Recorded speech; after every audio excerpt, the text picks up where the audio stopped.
Amén. Me gustaría empezar con una introducción acerca de qué es el Evangelio. El Evangelio son las buenas noticias de lo que Dios ha hecho en la obra de su Hijo a fin de salvar a los pecadores.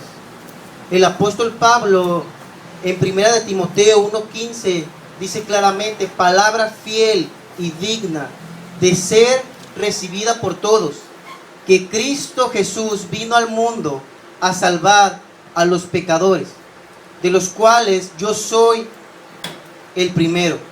El apóstol Pablo se pone como ejemplo a los hermanos de Tesalónica, y él se pone como el primero de los pecadores entre todos ellos. Dice: el Señor vino a salvar a los pecadores, y de los que estamos aquí, yo soy el primero de ellos.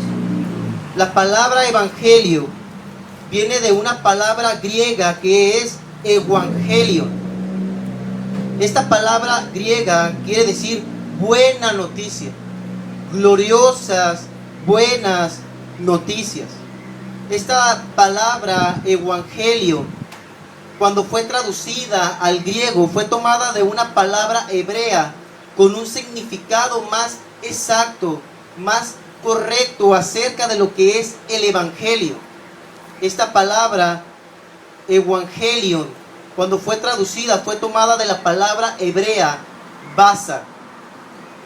Basar quiere decir publicar buenas nuevas, anunciar buenas noticias. Esta palabra tiene un significado más correcto, más exacto, y comprendemos con mayor precisión lo que es el evangelio. El evangelio no únicamente es una buena noticia, sino para que esta buena noticia realmente sea el evangelio, tiene que ser publicada, tiene que ser llevada a toda criatura, debe de ser anunciada.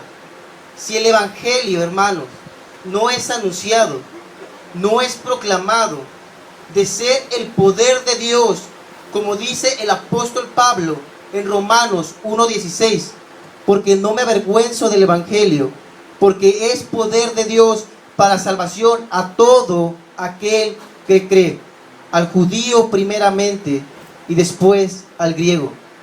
Si esta buena noticia no es proclamada, si esta buena noticia no es llevada a toda criatura, de ser el poder de Dios para salvación, pasa a ser un simple mensaje olvidado por su iglesia. Dios nos ha confiado el evangelio porque Él quiere que sea conocido y los que Él salvó sean atraídos por medio de la publicación de la buena noticia. Dios ha llamado y Dios ha decidido llamar y salvar a los hombres a través de este evangelio, a través de esta proclamación de la buena noticia. Podemos ir a 2 de Tesalonicenses, capítulo 2, versículo 13 al 14, por favor. Me voy a ir un poco rápido, ya que pues tenemos poco tiempo en este discipulado, en esta escuela dominical. Cuando estemos ahí, podemos decir amén, por favor, hermanos. 2 de Tesalonicenses 2, 13 y 14. Pero nosotros debemos de dar siempre gracias a Dios respecto a vosotros, hermanos amados por el Señor, de que Dios nos haya escogido, desde el principio para salvación, mediante la santificación por el Espíritu y la fe en la verdad, a lo cual os llamó mediante nuestro evangelio para alcanzar la gloria de nuestro Señor Jesucristo. Dios nos ha escogido a usted y a mí desde el principio, ¿para qué? Para salvación. Y nosotros venimos a Cristo a través de que el evangelio nos fue publicado en algún momento o nos fue hablado en algún momento de nuestras vidas. ¿Cuántos de nosotros podemos recordar el momento en que Dios usó a un hombre para que Él nos hablara acerca de estas buenas noticias? Todos, yo tengo muy presente el día que un amigo de por donde yo vivía, él comenzó a hablarme de este buen mensaje, de esta palabra de Dios. Y al principio yo me rehusaba porque realmente nuestra naturaleza no quiere saber nada de Dios. Y aún recuerdo cómo mi ser se resistía, pero hasta que no entendí que solamente Dios pudo haberme impartido nueva vida espiritual, es cuando realmente entendí que fue por Él. Y Dios usando a hombres, a vasijas de barro, para que este mensaje fuera anunciado. Y es Dios como Él me llamó. Dios ha querido llamar y Él quiso y quiere salvar a los hombres a través de este mensaje. Es por eso que nosotros como iglesia y como grupo de evangelismo debemos de predicar que Dios llama a aquellos que han de ser salvos. El evangelio es predicado, hermanos, por nosotros, y el Espíritu Santo unge nuestras palabras y convence al pecador de su pecado, y es llamado por Dios impartiéndole vida nueva espiritual. Cree en Cristo y confiesa sus pecados, y es justificado por la fe en Cristo Jesús. Realmente es algo increíble cómo Dios nos puede declarar justos cuando realmente no somos justos. Sin embargo, Dios en su misericordia, por medio de su Hijo Jesucristo, nos declara sin culpa y además nos justifica delante del Dios eterno. Cuando Cristo murió, Cristo aseguró nuestra reconciliación con Dios. Cristo aseguró una vida eterna morando con Él.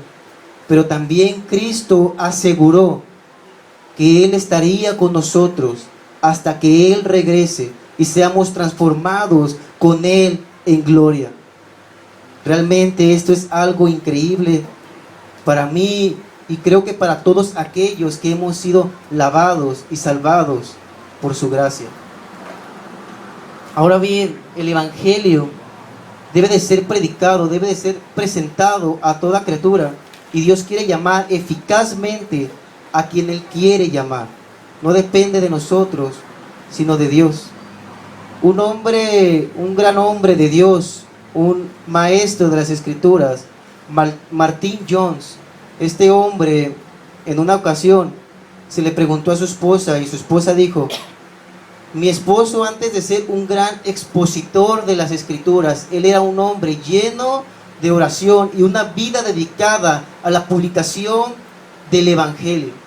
Este hombre realmente, antes de ser conocido por los hombres, por su elocuencia, por su gran entendimiento para exponer con precisión la Escritura, tenía una vida llena de oración y una vida de anunciar el Evangelio de Jesucristo. Este hombre dijo: a nosotros nos ocupa presentar cara a cara el Evangelio de Jesucristo delante de todos los hombres, pero traer y añadir a la iglesia los que son salvos, esto le ocupa a Dios. Nosotros somos llamados a predicar el Evangelio, a presentar delante de todos los hombres cara a cara el Evangelio.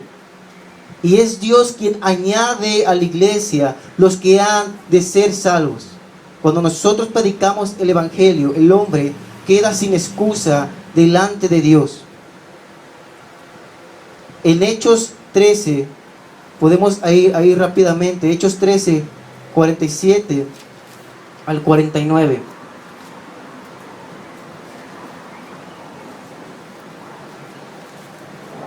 Hechos 13, 47 al 49. Porque así nos ha mandado el Señor, diciendo: te he puesto para luz de los gentiles, a fin de que seas para salvación hasta lo último de la tierra. Y los gentiles, oyendo esto, se regocijaban y glorificaban la palabra del Señor. Y creyeron todos los que estaban ordenados para vida eterna. ¿Quiénes creyeron en el mensaje de los apóstoles, de los discípulos, los que estaban ordenados para vida eterna? Ellos iban predicando el evangelio a toda criatura, pero los que habían sido ordenados habían sido salvos por Dios. Esto le ocupa únicamente a Dios. Nosotros predicamos el evangelio y Dios añade a la iglesia los que deben de ser y los que han sido ordenados para salvación. Y la palabra del Señor se difundía por toda aquella provincia. El evangelio debe de ser difundido por toda provincia o por toda ciudad, a toda criatura, que crean todos aquellos que han sido ordenados para salvación eterna. Predicar el evangelio no es algo solo que nos compete a nosotros como grupo de evangelismo. Es algo que le compete a toda la iglesia y todo aquel que dice ser salvo por la gracia de Dios. Todo aquel que confiesa ser una persona salva por Dios. Todo aquel que dice ser cristiano debe de tener una vida de oración, una vida llena del estudio de la palabra de Dios y una vida de proclamar la buena noticia que Cristo Jesús vino al mundo a salvar a los pecadores y poniendo como nosotros como ejemplo, como el apóstol Pablo, de los cuales yo soy el primero. Ahora bien, he considerado que el orden que debe de ser presentado el evangelio, si bien esto no es una máxima, ya que realmente no hay una máxima para que nosotros podamos presentar el evangelio, pero por lo menos cuando nosotros presentamos el evangelio a las personas, debe de contener por lo menos los puntos que estaremos tratando en esta escuela dominical, en este discipulado. Hemos visto que el evangelio es que Cristo Jesús vino al mundo a salvar a los pecadores y que el centro de nuestro evangelismo debe de ser Cristo. Nuestro evangelismo debe de descansar siempre en Cristo. Cristo es el centro de lo que nosotros predicamos. El apóstol Pablo dijo: no me propuse saber otra cosa entre nosotros, sino a Cristo y a este crucificado. Cristo es el centro, hermanos, de cualquier grupo de evangelismo. Cristo es el centro de cualquier iglesia. Pero es necesario que el hombre entienda, antes de que nosotros le presentemos el gran amor que Dios ha tenido para con nosotros, antes de que el hombre entienda que somos salvos por el amor y la misericordia de Dios, debemos de presentarle cuál es su condición delante de Dios, cuál es su condición caída, antes de que nosotros podamos presentarle el amor. Porque si nosotros, antes de presentarle el amor de Dios, antes de su condición, podemos correr el gran peligro de que el hombre cree que estando en esa condición muerta, viviendo en sus pecados, es amada por Dios. Sin embargo, nosotros sabemos que Dios aborrece todo aquel que comete iniquidad. Dice la palabra de Dios que el alma que pecare, ¿esa qué? Esa morirá. El hombre necesita de saber que fue destituido de la gloria de Dios, que la ira de Dios está sobre él, y el medio por el cual puede ser salvo de esta ira es nuestro Señor y Salvador Jesucristo. Es por eso que en esta mañana hablaremos acerca de la creación y la caída del hombre. ¿Cuál era la condición del hombre en el momento que fue creado por Dios, que fue sin pecado? ¿Y cuál es su condición después de que éste libremente decidió desobedecer a Dios?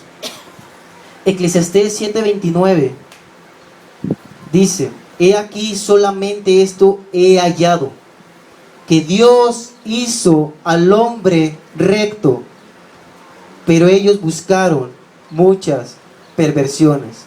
En el momento que el hombre fue creado por Dios, fue creado recto y sin pecado, fue el hombre, hermanos, quien libremente pecó, siendo este tentado por Satanás, y quien libremente se descarrió buscando muchas perversiones. En el libro de Génesis nos es revelada la manera en que el hombre fue creado por Dios. En la escritura, aquí realmente voy a dar algunos aspectos generales acerca de la antropología del hombre, ya que pues es propiamente un grupo de evangelismo, es una predicación para evangelismo, así que voy a dar un resumen de lo más importante. Igual, si ustedes tienen la oportunidad de estudiar acerca de la antropología del hombre, sería muy bueno que lo hicieran. Realmente será de mucha bendición para su ayuda.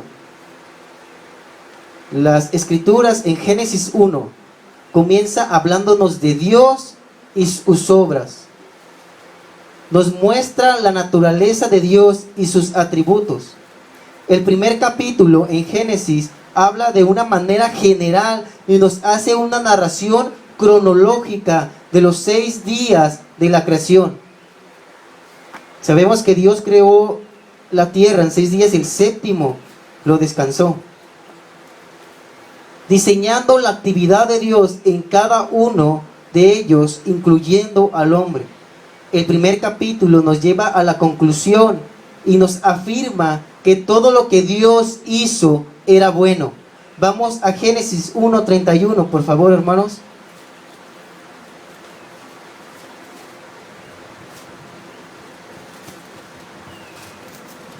Génesis 1:31.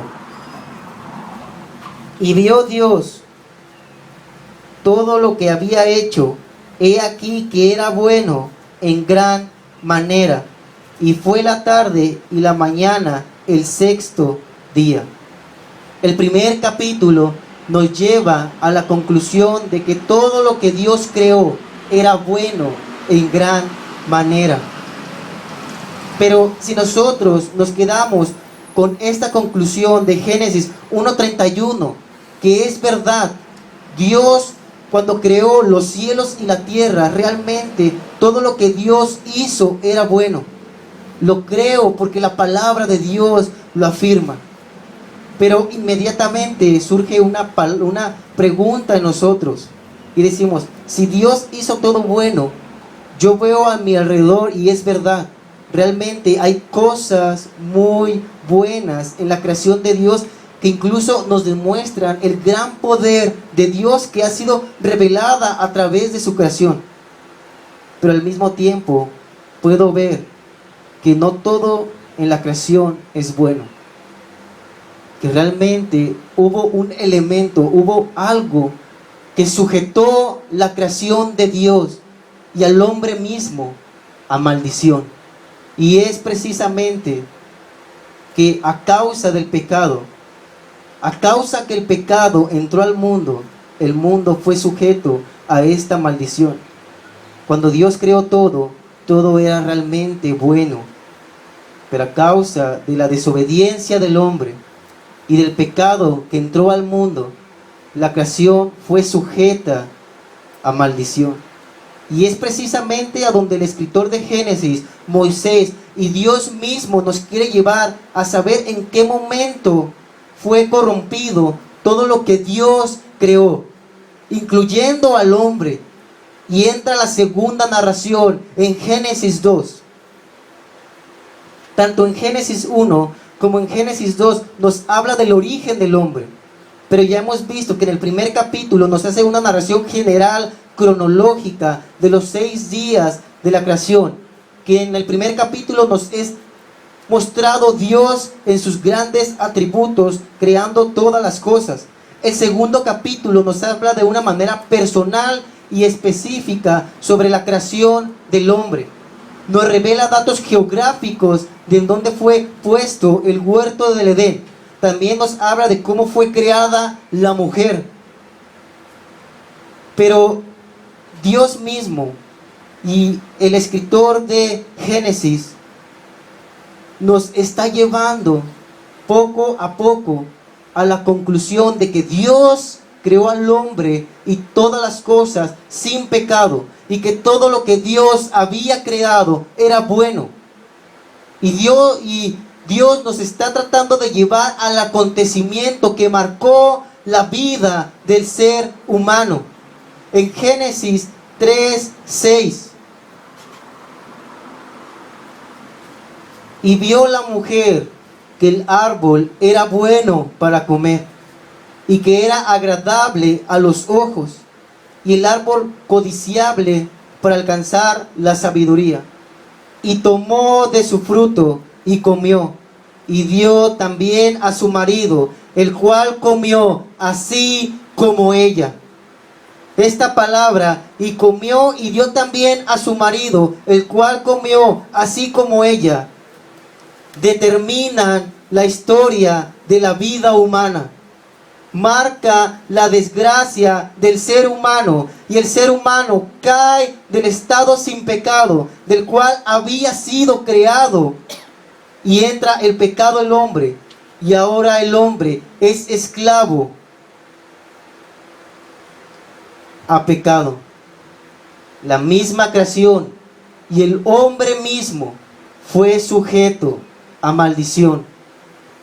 Dios creó todo bueno. El hombre fue creado sin Dios, sin pecado, y el hombre libremente desobedeció a Dios. Y entró el pecado al ser humano. En Génesis capítulo 1, desde el versículo 1 hasta el capítulo 2, versículo 3, viene siendo como la introducción, o es la introducción o el fundamento para todo el resto de la escritura.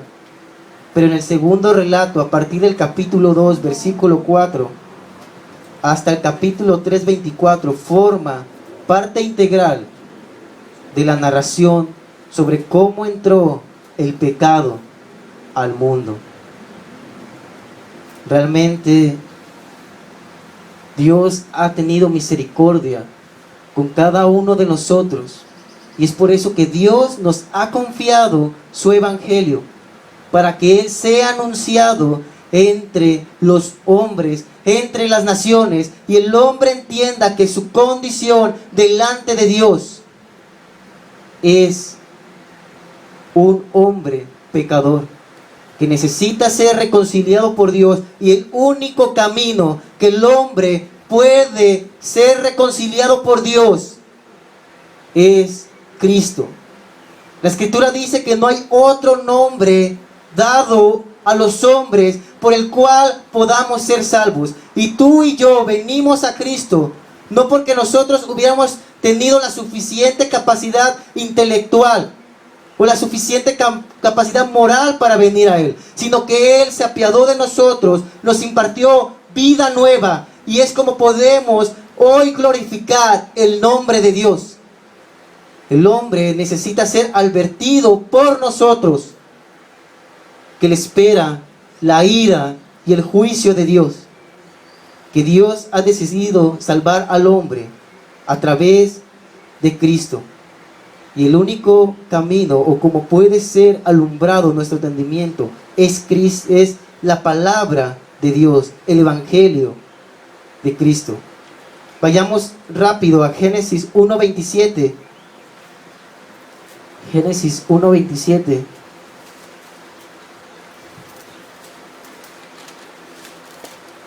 Vamos a comenzar a leer desde el versículo 26. Entonces dijo Dios: hagamos al hombre a nuestra imagen, conforme a nuestra semejanza, y señoree en los peces del mar, en las aves de los cielos, en las bestias, en toda la tierra, y en todo animal que se arrastra sobre la tierra. Y creó Dios al hombre a su imagen. A imagen de Dios lo creó. Varón y hembra los creó. La Biblia nos revela que el único ser creado por Dios a su imagen fue el hombre. La Biblia no habla y no nos dice que los ángeles o los querubines o las aves o los peces hayan sido creados por Dios a su imagen. La Biblia nos dice que el único ser creado por Dios a su imagen y semejanza fuimos nosotros. La Escritura nos dice, o la palabra imagen o semejanza quiere decir réplica, parecido, representación visible o similitud. El hombre era la imagen de Dios aquí en la tierra. Si bien el hombre, a causa del pecado, no perdió la imagen de Dios, pero sí esta imagen de Dios fue distorsionada de tal manera que el hombre ya no es la imagen de Dios. El hombre está sujeto a pecado. El hombre ya no es la representación de Dios, porque ha caído del estado de gracia por el cual fue creado por Dios. En esto realmente quiero hacer una aclaración y quiero hacer un paréntesis. Cuando hablamos de que el hombre fue creado por Dios a imagen y semejanza, debemos de tener el cuidado de no decir que lo más parecido a Dios es el hombre. Porque ni aún un ángel, o yo les podría decir, ¿qué se parece más a Dios? ¿Un ángel o un gusano? ¿Qué es más parecido a Dios? Y quizá nosotros podremos decir, bueno, el ángel puede que sea más parecido a Dios. Pero ninguna criatura, ningún ser creado por Dios, ni siquiera se le puede parecer a Dios, porque es Dios tan distinto, tan diferente a cualquiera de su creación, que no hay nada, ni siquiera, que se pueda asimilar o parecer a Él. En esto sí debemos de tener el cuidado, en el momento que predicamos, de decir que lo más cercano a Dios, o lo más parecido a Dios, es el hombre mismo. Imagen o semejanza no son dos términos distintos. En su significado, ambos tienen la misma connotación y son dos términos intercambiables. Como referencia, hermanos, de esto, nos vamos a ir ahí para leerlos. Para leerlo, les voy a dar Génesis 5:1, para que nosotros podamos ver que este término no son dos términos distintos, imagen y semejanza, en su significado. Eso solamente se lo doy como referencia, lo pueden leer en su casa. Dios creó al hombre recto y perfecto, con almas racionales e inmortales, haciéndolos aptos para habitar una comunión con Dios, teniendo la ley de Dios escrita en sus corazones. Vamos a Romanos 2, 14, 15.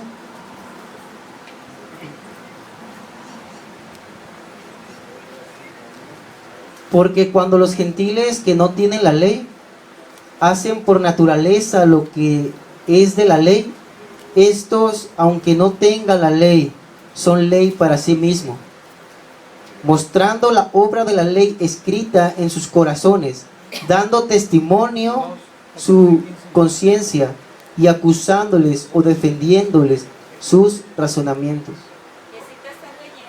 Romanos 2, versículo 14 y 15. Mostrando la obra de la ley escrita en sus corazones, en el versículo 15, dando testimonio a sus conciencias y acusándoles o defendiéndoles sus razonamientos. Con esto no quiero decir que el hombre, a causa del pecado, dejó de tener la ley escrita en sus corazones. El apóstol Pablo está hablando que el hombre tiene la ley escrita en sus corazones, sino que ahora el hombre, a causa del pecado, lo único que hace y puede hacer es transgredir la ley de Dios. Pero cuando el hombre fue creado por Dios, es decir, el hombre tenía la ley escrita en sus corazones, con el poder para cumplir y también con la posibilidad de transgredirla. Es decir, Dios creó al hombre y le dejó a la libertad de su voluntad, que era mutable. Esto quiere decir que el hombre podía pecar o no pecar. Cuando Dios creó al hombre, Dios hizo al hombre inestable o mutable, con la posibilidad de pecar o no pecar. Por ejemplo, los ángeles que en este momento están con Dios, ellos no fueron creados por Dios, con la voluntad mutable o mutables. Ellos no pueden caer del estado de gracia en el cual fueron creados por el hecho de que su voluntad no es mutable. Los ángeles que ahorita están con Dios, los querubines, no pueden caer de ese estado de gracia. Cuando nosotros seamos manifestados con Cristo en gloria, cuando Cristo regrese por su iglesia, nosotros se nos dará dado un cuerpo nuevo, un cuerpo semejante al de Cristo.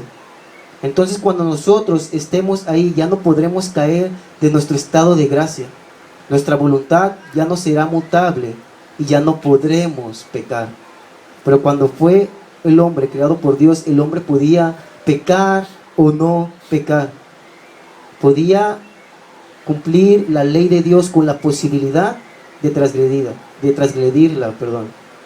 Pero cuando el hombre pecó, pero cuando el hombre fue creado mutable, fue dejado a su libre voluntad, con el poder de cumplir la ley de Dios y transgredirla. Conocemos la historia que nos es narrada en el libro de Génesis.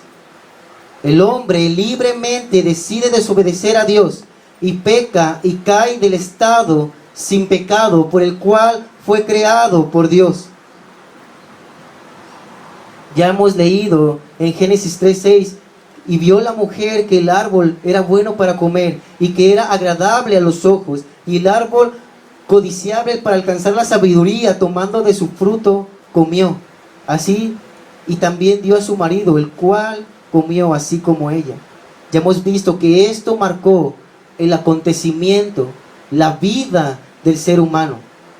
El hombre es tentado por Satanás, come del fruto que Dios le dijo que no comiera. Y el pago por esta transgresión es la muerte. La Escritura dice que la paga del pecado es la muerte. Por este pecado nuestros primeros padres cayeron de la justicia original y de su comunión con Dios, y nosotros con ellos, porque la muerte sobrevino a todos los hombres. En este día estamos viendo la condición del hombre cuando fue creada por Dios y la condición del hombre después de que éste libremente pecó. Ahora vamos a ver algunos aspectos importantes que sobrevinieron a causa del pecado. La palabra de Dios dice que siendo ellos la raíz de la raza humana, la culpa del pecado nos es imputada. Lo que quiere decir que Dios nos considera culpables y merecedores de la ira de Dios. Adán era la raíz de la raza humana. Después de cuando el hombre pecó, se nos imputa la culpa, es decir, que somos declarados culpables delante de Dios bajo el fundamento y el pecado de Adán y Eva. ¿Cuántos de nosotros hemos escuchado el término pecado original? Cuando nosotros escuchamos este término de pecado original, lo que quiere decir es que la culpa del pecado nos es imputada y la naturaleza corrompida nos es transmitida. Es decir, que somos culpables delante de Dios, pero tenemos una naturaleza inclinada a ser lo malo. Ahora veremos en la Biblia algunas escrituras que nos hablan acerca de esta culpa imputada. Romanos 3:23. Romanos 3:23 nos dice: por cuanto todos pecaron. ¿Cuántos? Todos. Todos nosotros estábamos representados en Adán. Están destituidos de la gloria de Dios. Es decir, todos pecamos en Adán, y aunque aún no existíamos, pero Dios, sabiendo que cada uno de los que estamos aquí existiríamos, Dios comenzó a declararnos culpables por el pecado de Adán y Eva. Y no solo esto, sino que también fuimos destituidos de la gloria de Dios.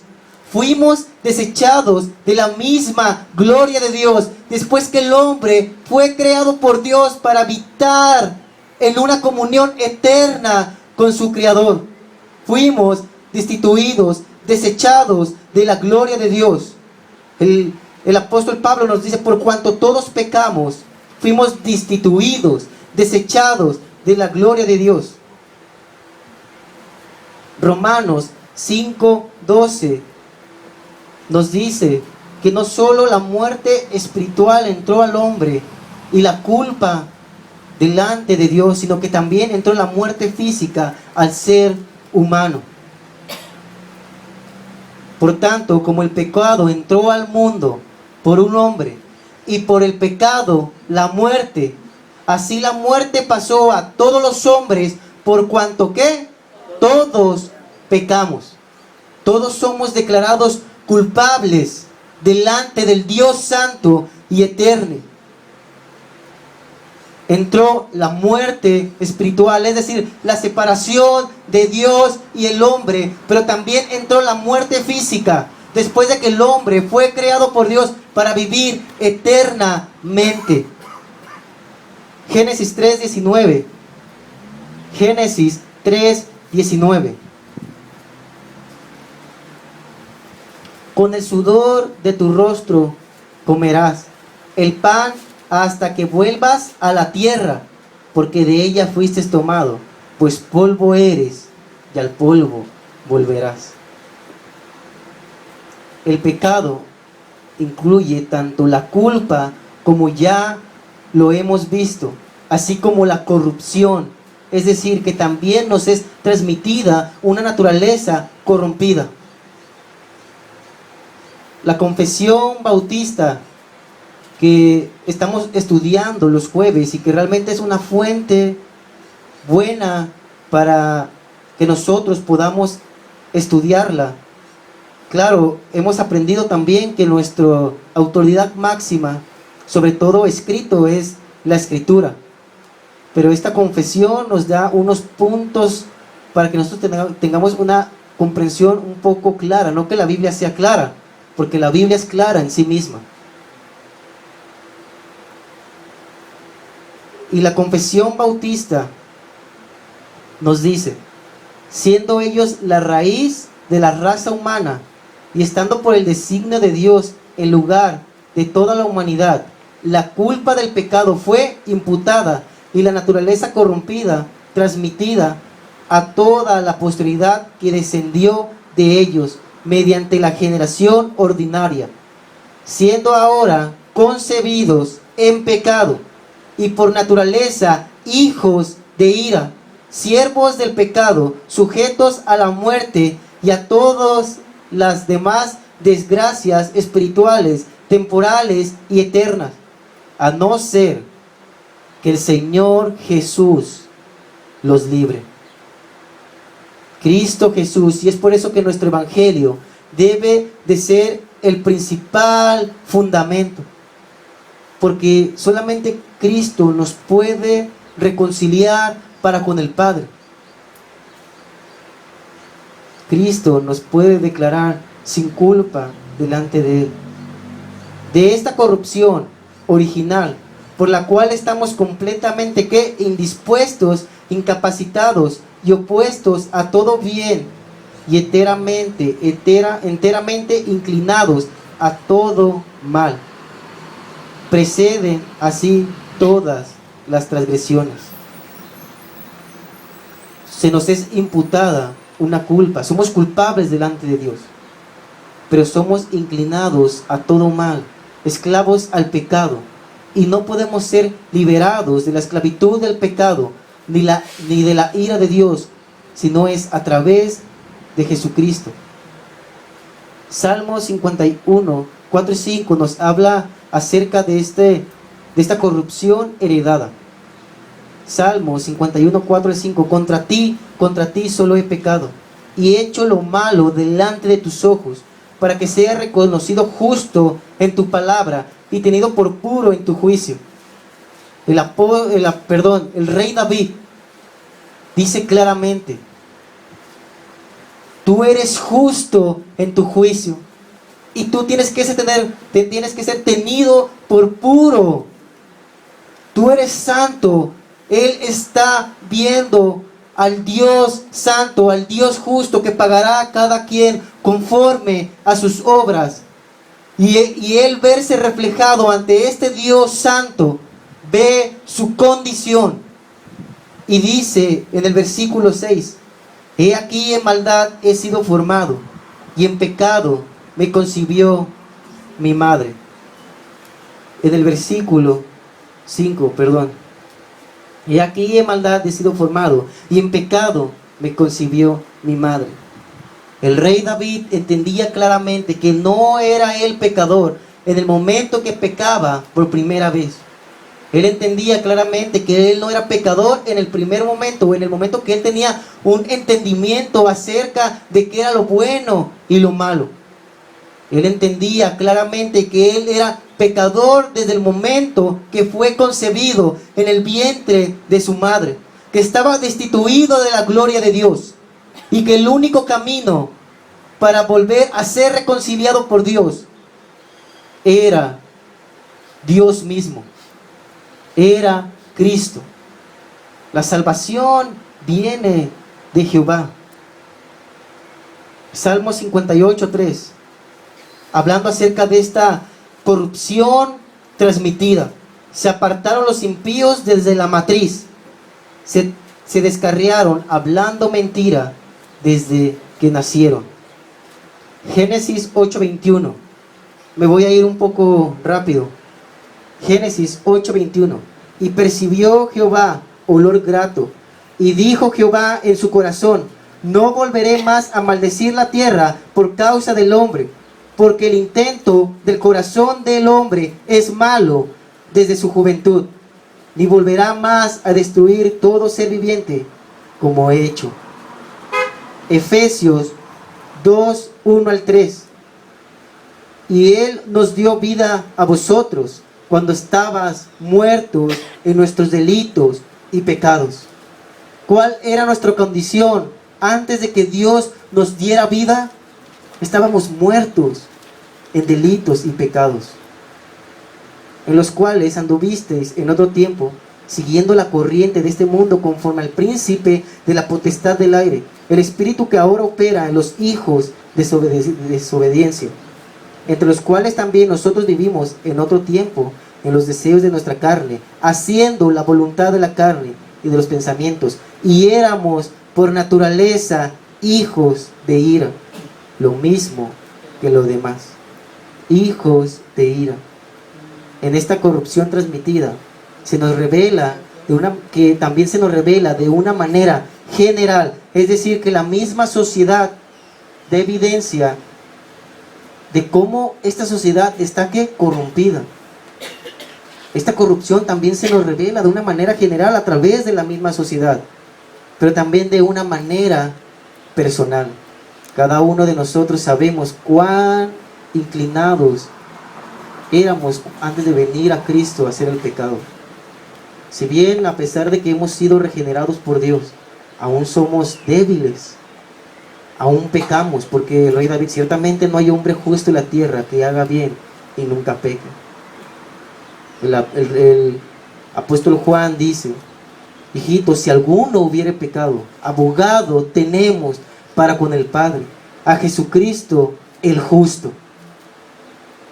abogado tenemos, no teníamos, porque Cristo ha resucitado. Y también hablaremos de la resurrección de Cristo. En Proverbios 22:15 nos dice: la necedad está ligada al corazón del muchacho. La necedad está ligada al corazón del muchacho. Job 15, 14 y 16. ¿Qué cosa es el hombre para que sea limpio? Y para que se justifique el nacido de mujer. He aquí, en sus santos no confía, y ni aun los cielos son limpios delante de sus ojos. Cuanto menos el hombre abominable y vil, que bebe la iniquidad como agua. Realmente nosotros debemos de tener el cuidado. Cuando nosotros decimos que Dios ama al pecador, ciertamente Dios ama al pecador porque Él nos ha amado a nosotros siendo pecadores. Pero al que no cree en el Hijo, el que rehúsa creer en el Hijo, la ira de Dios está sobre él. Romanos 3, 10 y 12 nos dice: como está escrito, no hay justo ni aun uno, no hay quien entienda, no hay quien busque a Dios. Todos se desviaron, a una se hicieron inútiles, no hay quien haga lo bueno, no hay ni siquiera uno. Sepulcro abierto es su garganta, con su lengua engaña. Veneno de áspides hay debajo de sus labios. Su boca está llena ¿de qué? De maldición y de amargura. Sus pies se apresuran para derramar sangre. El teólogo Juan Calvino sostenía esto: puesto que Adán no era solamente nuestro padre, sino el tronco de la raza humana, todos sus descendientes nacen con una naturaleza corrompida, y que tanto la culpa por el pecado de Adán como su propia e innata corrupción se imputa a sus descendientes como pecado. El predicador Jorge Whitefield decía: ya sé que Cristo es todo en todo. El hombre es nada. Tiene un libre albedrío para ir al infierno, pero no para ir al cielo, hasta que Dios trabaje en él para ejercer su buena voluntad.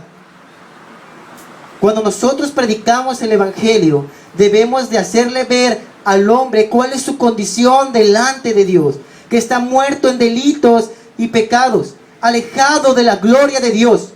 El gran problema del hombre no es si tiene o no tiene para cubrir sus necesidades, prioridades para la vida, como lo es el alimento, el vestir, etcétera, etcétera. O si tiene una enfermedad que atenta contra su vida.